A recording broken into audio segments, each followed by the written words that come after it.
Hi there, welcome to SEM Talent Group. We recently had Andrew Schneider sit down on our Supply Chain Careers podcast to give us a glimpse in the day in his life as an S&OP director. Please enjoy the video.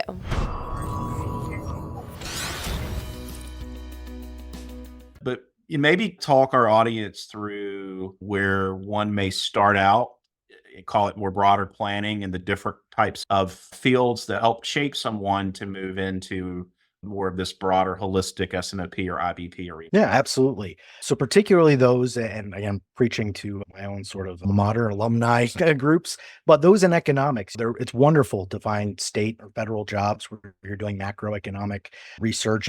But really, if you want to have a great way to apply that degree that I think has transformed over the last couple of decades, and what do I do with an economics degree now?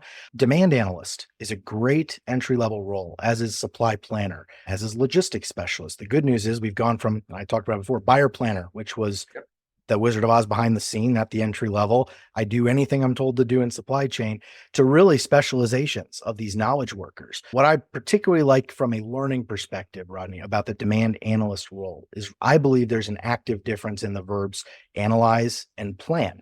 So a demand planner to me is that next progression of whereas an analyst, you are understanding and learning the business.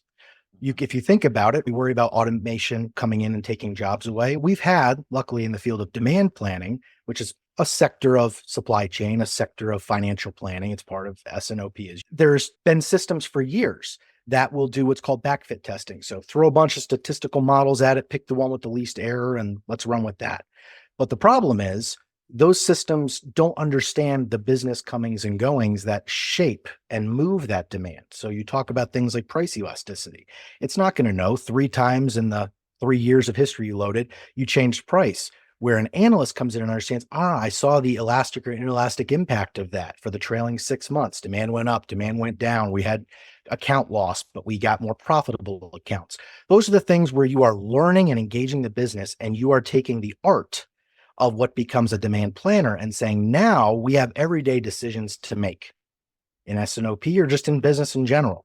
Should we take on that shiny new object customer? Should we go after that new market? What should we plan for cannibalization of that new product? What will it do to the old?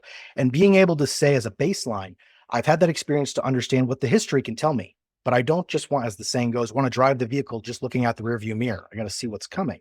And being able to say statistically, 8 times out of 10, this happened afterwards. But I think based on what we've seen in the more recent history, what's happening in the market right now, we might want to take this approach with a little bit more buffers. So you become from an analyst to a planner when you take those first couple of years of seek to understand before being understood. Then you can apply what you're learning, or if you've had a few years in another job, and blend it to now you become a trusted advisor, a counselor, a demand planner, someone who's guiding a plan. And the same thing in FP&A or supply planning. I like to say anything that's got planner or analyst attached, you're doing the same thing with a different denominator.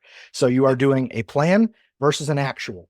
You're building a plan, you're tracking performance, and you're adjusting as you go. It could be supply and widgets coming through, capacity. It could be demand of orders, or it could be dollars coming in.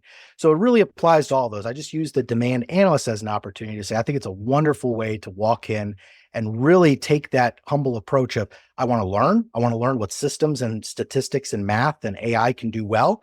And then where I apply a human level of analysis to this to go, I understand the causation. And now how can I leverage AI to help build in smart causation to apply for the future?